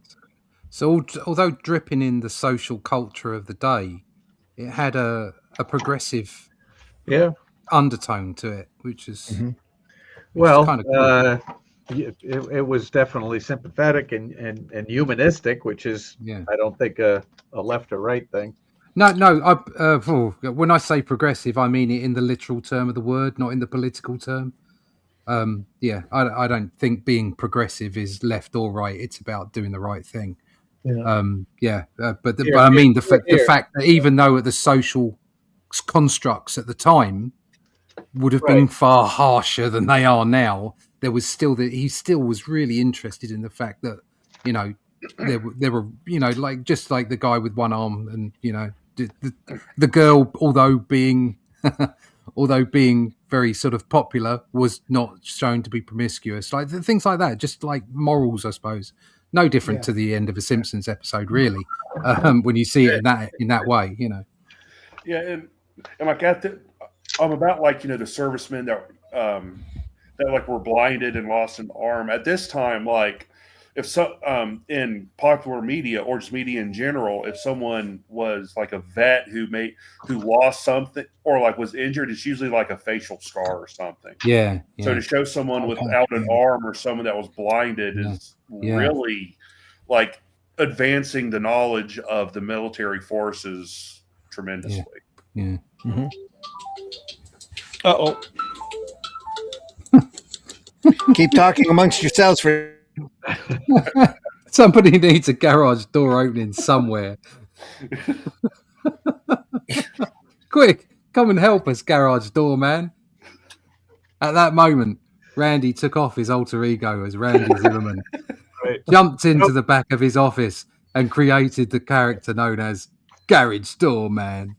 No time for the in-out, love. Just come to read the meter. I thought you were going to say Captain Dildo there for a minute.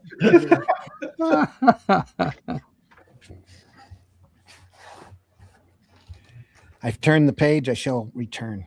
I'll be right back. All right. Talk amongst yourselves. Yeah. And in the meantime, Russ will give us his thoughts on garage doors. Russ? Garage doors. Well, first of all, they're not called garage doors. They're garage doors. just a little bit of social conditioning there.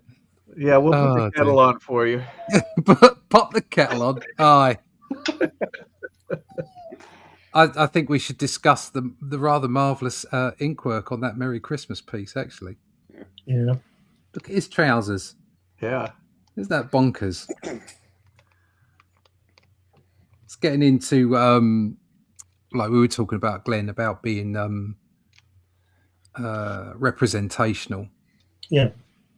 Rather than, I saw another video as well where somebody was talking about the 4 styles of comic book art, and it's like there's a detailed and there's a realistic, and then there's like an overdone, and I can't remember all of them. Yeah. And they were trying hard to put different artists into these different categories, and it was like, really? No, it's called style. What I was saying, meaning about the reference for the weapons and things, which I like to do anyway, it's so that you can, how can I put it, not draw all of it. Yes. You need, it's like we always say about leaving things out. You need to know what that M1 Garand is like, so you don't draw all of it. Yes, exactly. There's a YouTube video on Graham Nolan's channel, and there was a video where he's he has Kelly Jones on. They're talking about like their work, creating Bane, Chuck Dixon and all that, and they kind of were talking about modern comic book art. Like we're talking about, there's this obsession with drawing every seam in a uniform. Drawing every shoelace. Just overly detailed, and they're like, just draw it and get it out. But that's also part of the flow. It's like we were talking about the difference between illustrators and sequential artists. Yeah. Sequential artists are all about telling the story, and illustrators are about making every panel beautiful. Yeah, I know I'm being a little bit too binary, but do you know what I mean? That's like putting let's say John Buscema next to Norman Rockwell. Yes, exactly. Yeah, which is better. Well, the one for comic book, exactly. Yeah, Buscema. Yeah, exactly. Yeah. But you wouldn't want to choose. You couldn't choose if you weren't taking those things into consideration. No, because they're both. They would be both amazing drawings. They're both giants. Yeah. What I was saying before about the, you need to know. Like I say, you need to know what that American Army helmet looks like, so you can take all the detail out of it. But it's got to look right, in my opinion. And a different weapon, the Germans have different weapons than the Americans and the British. So you've got to. To me, it's not good enough just to draw a generic rifle. It needs to look like it's time. Yeah, yeah. But if you think about it, what you're saying about the rifle there, or a car, or a horse, or anatomy, it works on all scales. Yeah, doesn't matter what you're drawing. You need to understand it before you can take the shortcut. Look at Harvey Kurtzman's war stories if you want to see that exactly. Exactly. But you can identify the weapons in his strip. Yeah, and it's like Randy says about what was it he said about Toff? You draw the hell out of it. So what was that? Yeah, what was that? Yeah, you draw it as simple as possible, and then you draw the hell out of it. Yeah. That's exactly right. That's what comic book art is about. Yeah, which is why. Sorry. Yeah, Kurtzman was a stickler for detail. He had to get everything right, but look at the simplicity and look at what he left out. Yeah. Exactly. Yeah. Which is why it's an art form that you can have somebody like Mike Mignola or Alex Toth sit beside someone like Neil Adams. John Buscema, Neil Adams. Yeah, exactly. Yeah. Mm-hmm. Is this a Tijuana Bible kind of thing? Critical Blast. No, this is a military comic strip drawn by Milt Caniff for the military papers. We'd get taken off air if it was military. If it was Tijuana Bibles. Yeah. I don't know about that anymore either. I think we might get a strike, but we're not. We're not making money at this. Right, okay. If anything, we'd be taken out for hard nudity. But I've seen plenty of underground comics on here that have full, well, not on here, but on YouTube, other channels that have full nudity that they've left on there. Then we need to get Den on then. Never wear. We use our car shed to store cheese. It's our fromage garage.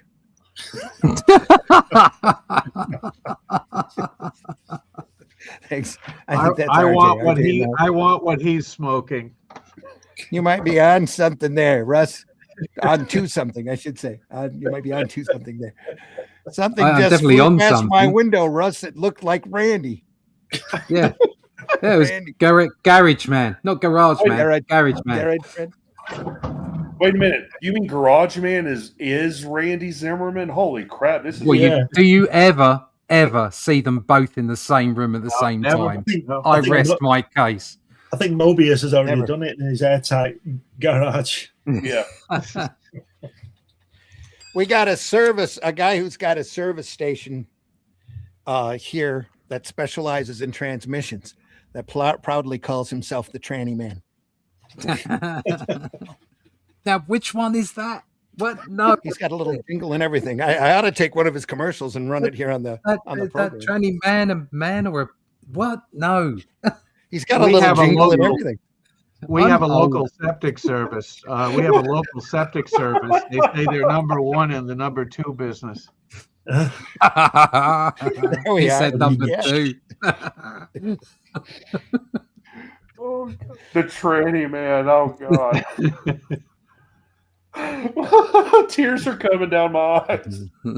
Burp, burp. Oh, boy. Oh, Okay. All right. she's got a weird face. What's that all about? Under like Greta. redeployment. Looks like Greta. What? Yeah. There's an understatement. Look at that last panel. Hi, Fred. Haven't seen you since Iwo Jima. Oh, that little old skirmish. Oh, God. Well, that's because he's walking down the city street and being bombarded. Yeah. The nylons are on sale. Oh, that little skirmish. He's all mangled here too. That's that nothing little compared skirmish. to Black Friday. Actually, That cool. last panel really looks like Kurtzman. Yeah. Does.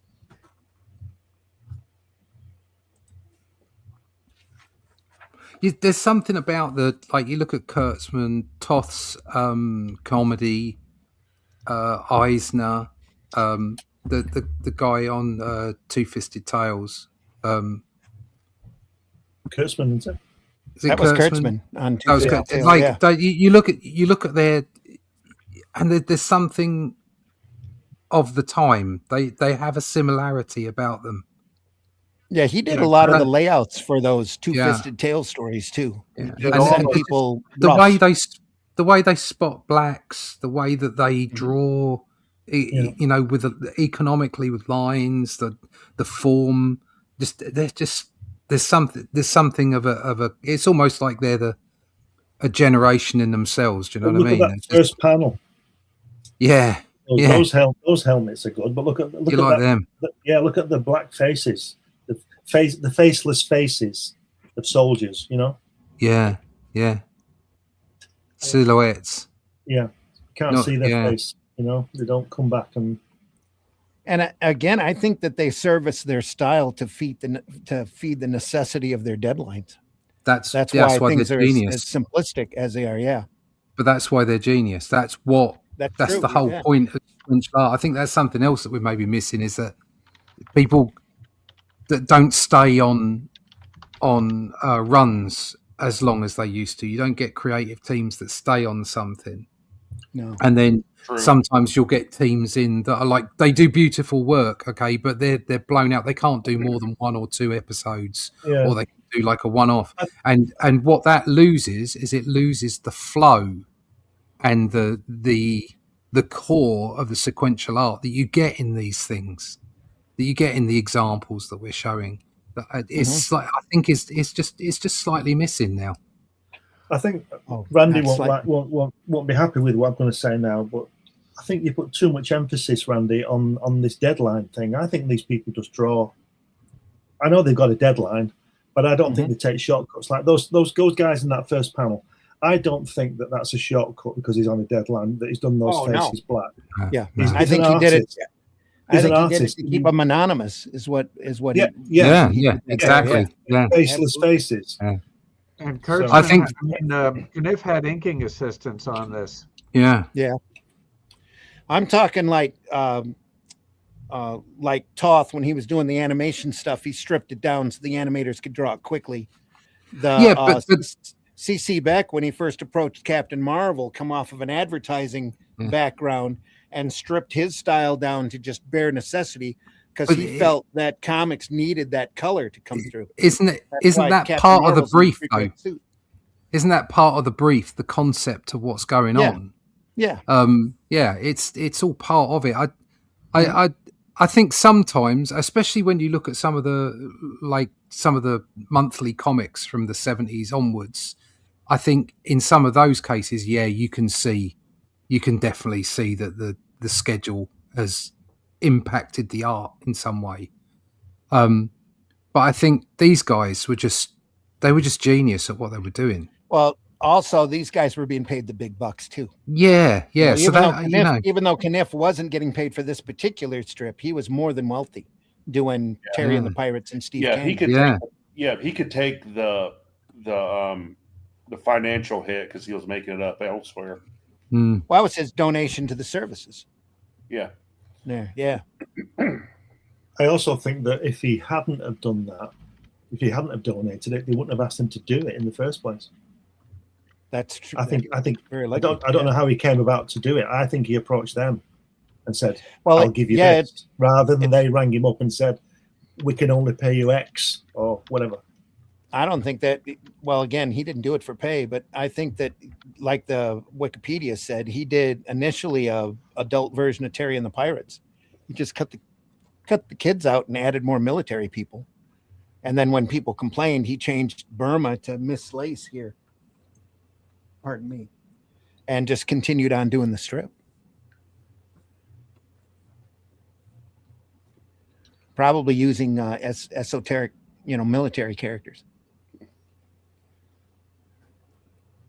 When he switched to mail call.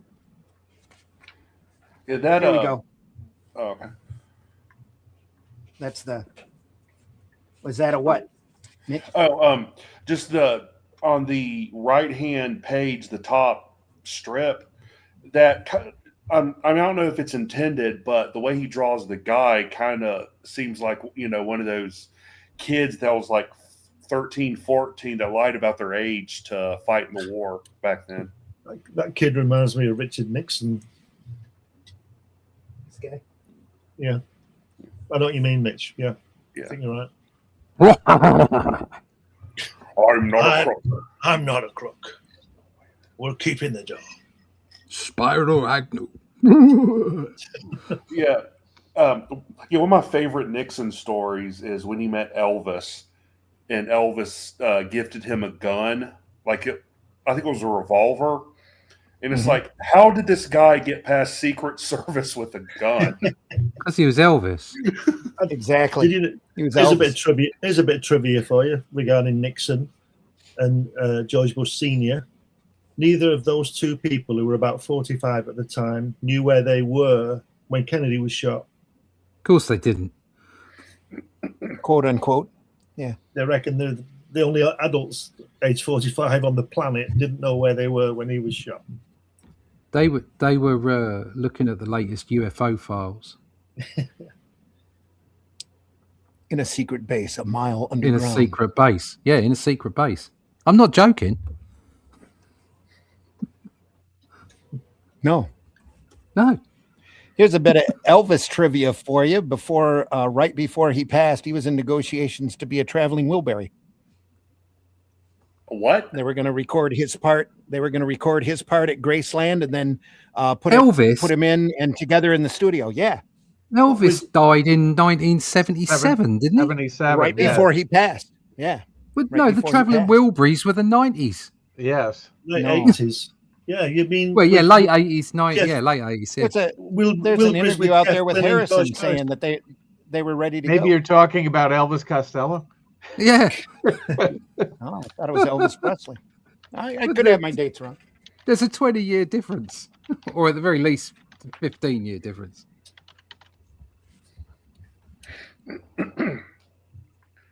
Well, if I run across that clip again, I will post it. Oh, they were talking. Yeah. Oh, yeah. I looked this up. They were talking about using his voice. Ah, there you go. Yeah.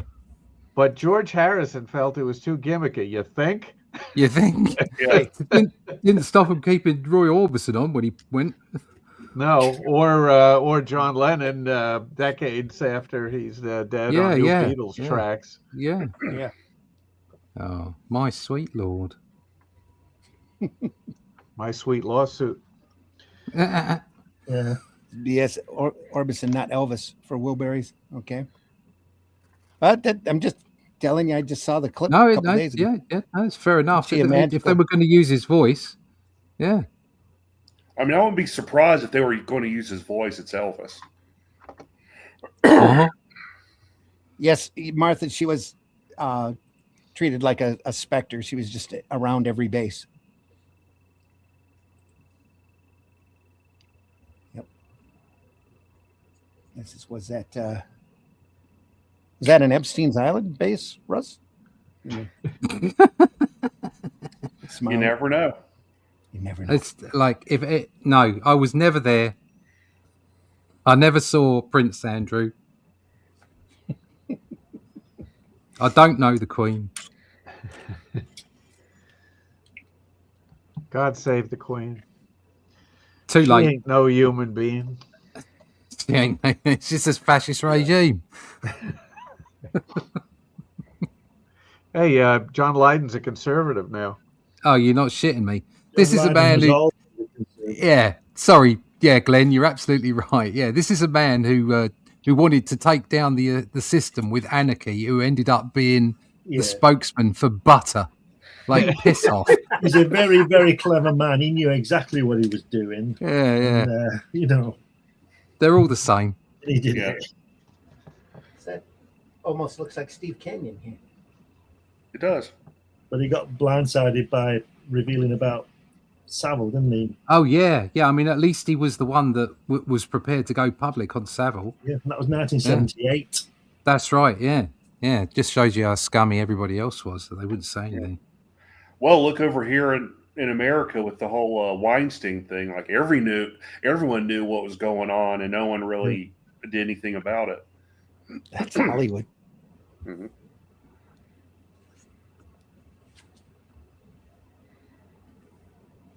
These are the rejected strips. He sent them into the military before the blacks were spotted, apparently, just to give them an idea of what it was, and then they turned them down. Yeah. Just how cool are they? Yeah, I couldn't tell if these were pencils or like inked line work when you turn the page. Yeah, quick brushwork. Just another example of what you need and what you don't need. That fourth panel on the first strip, okay? You only need third panel. You only need very basic lines to show that woman's body, but you need to put the laces in to make it sexy. Yeah. Yep. That's just brilliant. Absolutely brilliant. Yeah, more time was spent on those laces than the rest of the figure. Yeah, yeah. Yeah, we probably had the But again, line work of the figure memorized, so he just went. oh yeah. And then just really quick brushwork here. I'm sure he just didn't spend a whole lot of time on it because they needed approval before they might have even redrawn this for the final, or I'd planned on redrawing it for the final version. It's just to give the editors an idea of what the strip would be. It's still a long way down the line, though, isn't it? Pencil, letters, and inks. Yeah, it is. Yep. Yeah, it is. It's a lot of work to be rejected. Yeah. Good job he wasn't being paid. Again, beautiful characterization as well. Well, at least she has a place to live. An Was that an inkwell? Okay, Yeah. This drawing for editor and publisher, magazine Caniff, made or farewell to his wartime endeavors and comments on the housing shortage in the U.S. 1946.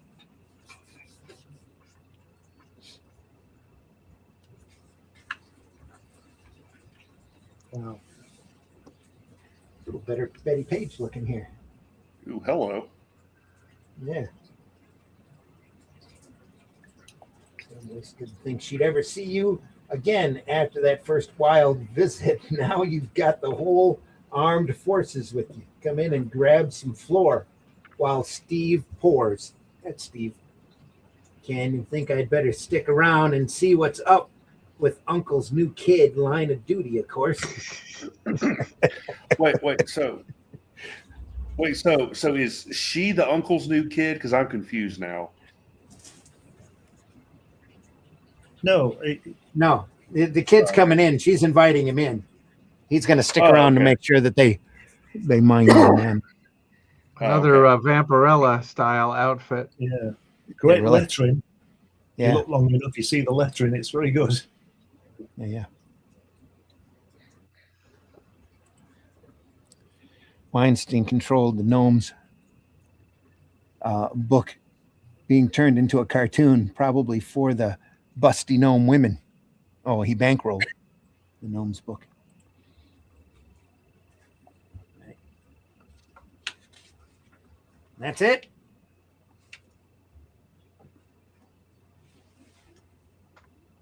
That's great. That's one of the best we've done. Yeah, it's great. Mail call.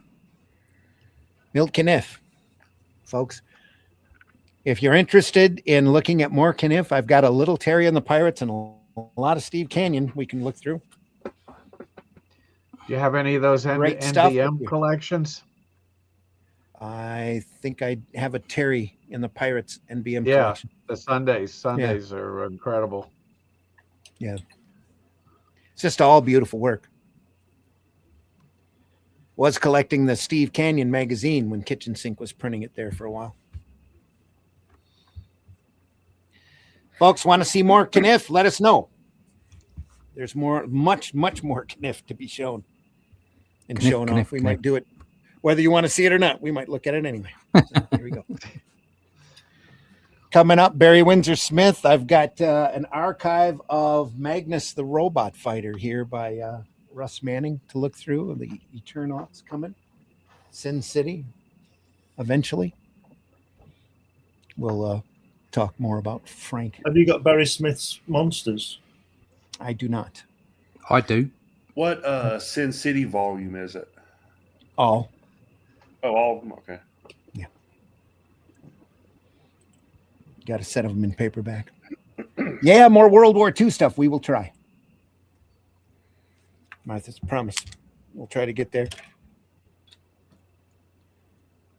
Deeply appreciate you stopping by, everybody. Hope you enjoyed it as much as we enjoyed looking at it. If you enjoyed this program, please tell your friends. I do believe we might have a big announcement next week in that we may become able to take on them their super chats. Woohoo. So, with all of the proceeds going to help keep the channel going, keep the Indie Comics Network alive and running. Marvy, more busty vintage women, please. Have a great week. Sure, Marv. That's that could turn into our motto here on the show. So, more cheese, more beef, more to come, folks. Much more to look at. We do this because we love looking at this stuff. It makes us better creators, better workers in the field, and we just love looking at it. We love comics in all its different forms, and we like to look at all of its different forms here on Sunday Funnies every 9 a.m. on Sunday. Then we also have East Coast time, Eastern time. Yep. We also have another show Friday mornings at 5 a.m. Eastern time called Comics by Night, where we look at more sequential art. We will probably be looking at Red Nails over there here this week. So this upcoming week, make sure you stop by. We really want to thank everybody. We know the majority of our audience comes in after the fact, and we deeply appreciate you as well. Please, no matter when you watch this program, hit that like button or even that thumbs down button if you feel you have to, because any kind of interaction you have with this program goes to help our algorithm, especially on silly YouTube, to get out there in front of more eyes and more folks. Silly YouTube. But anyway, please do that. Any kind of if you watch us on whatever platform, if you haven't subscribed to it yet, please subscribe to it and help us out with our algorithm as well. We are archived over at the Indie Comics Network YouTube channel, the Comic Book Black Belt YouTube channel, and the Randy Zim YouTube channel as well. So go over there and enjoy. We've been doing this for 3 years now. It'll be 3 years here in a couple of weeks. And we've looked through a lot of stuff. So feel free to go back through our archives and enjoy that when you can. There's loads there. Charles, please tell folks how they can find you. Well, they can go to Amazon and buy Rammer, first issue, second issue, and I just dummied up the the title there for the third issue. Nice. And they can go to Facebook and Instagram and Twitter, and now I'm even on LinkedIn. Ooh. So if you reach out to me, give me your email. I will send you free PDF full color previews of Rammer, the first and second issue. and some other stuff that I can throw at you as well. Rammer is the master thief in a future police state, and he's the one and only, until people catch on and say, boy, I'm going to do my own master thief in a future police state. But it will be a pale imitation. Trust me on that. So reach out and I'll reach back. Thank you. All right. Mitch, please Yes. tell folks how they can find you. Well, you can find my online comics on the Global Comics and Pass platforms. I try to keep them pretty up to date, equally on both. Currently going through the original Boger miniseries and doing a director's cut remastered version. I'm releasing them issue by issue once they're done on the webcomics platforms, and when they're done, I will do a crowdfunding campaign for a collected edition. I should have the third issue completed and up by this week or next. And also the Flesh and Blood collection, I'm releasing a new installment this week or next also. So keep an eye for that. I'm also on socials and my website, CelticCrossComics.com.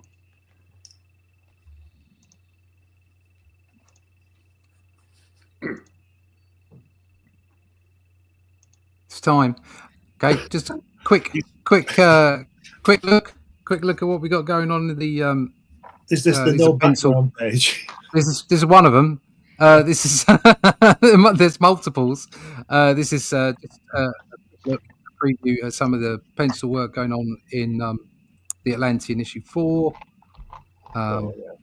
There's a page just started, so there you go. You can see the process. No AI here. No layout tools.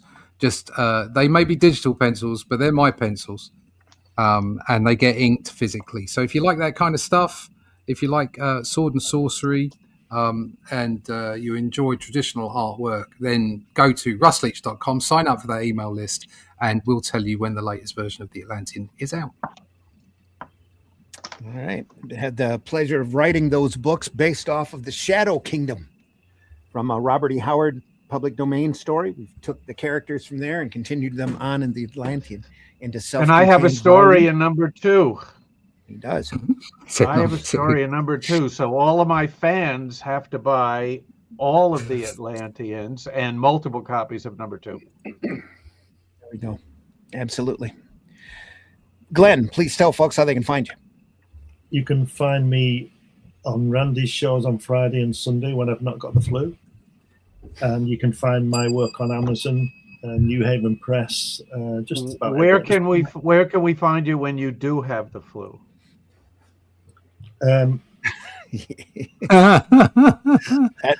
Drinking hot toddies, watching daytime TV. Putting a kettle on. No, Helen will do that for me. Did he say pudding? Did somebody say pudding? Pudding, not pudding. Pudding. If you put my name in Google, something will come up, but I can't guarantee what it'll be. His OnlyFans page, everybody. Yeah, but pudding. If an OnlyFans page comes up, I've been hacked. Again. That'll bring my lunch up.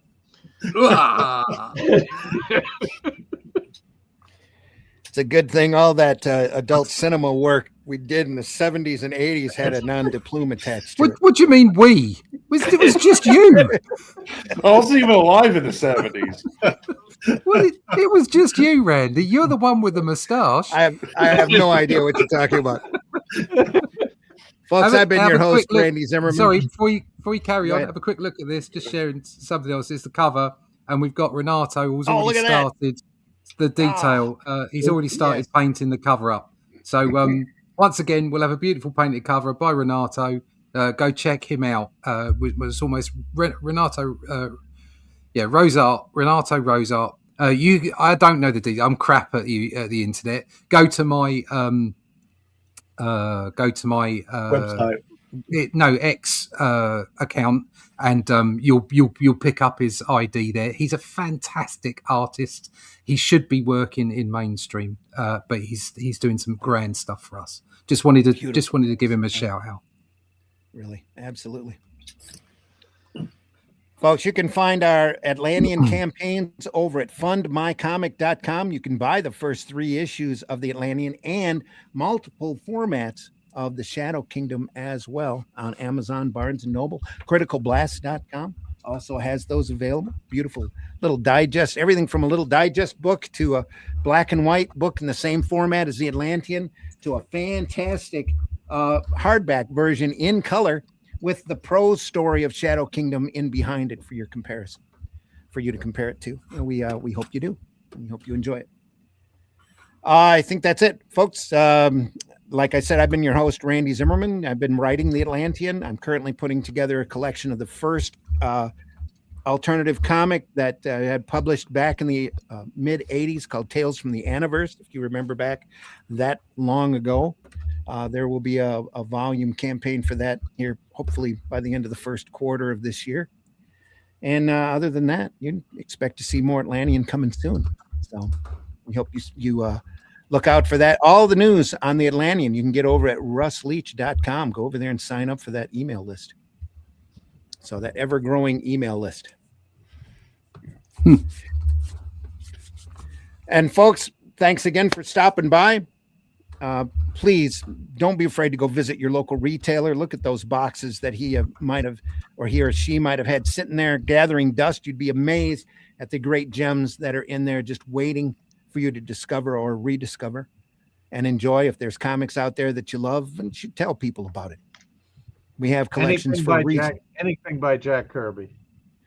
Jack Kirby, we just went through an entire month of in October covering a lot of his monster work. We have the New Gods and Hunger Dogs in the queue that we will get to probably this next year. So stay tuned for that. We are looking forward to much more Kirby on here. So, yeah, good. And again, we deep end Ditko and on all of the other greats as well. We love this art form in all of its forms. So please stop back by and keep watching us. Other than that, folks, take care. Have a great rest of your weekend. Have a good week. Yeah. I hope you're having a good new year. And we'll see you on the next one. Keep on flying. Thanks for Daniel. We wish you the best. Take care, everyone.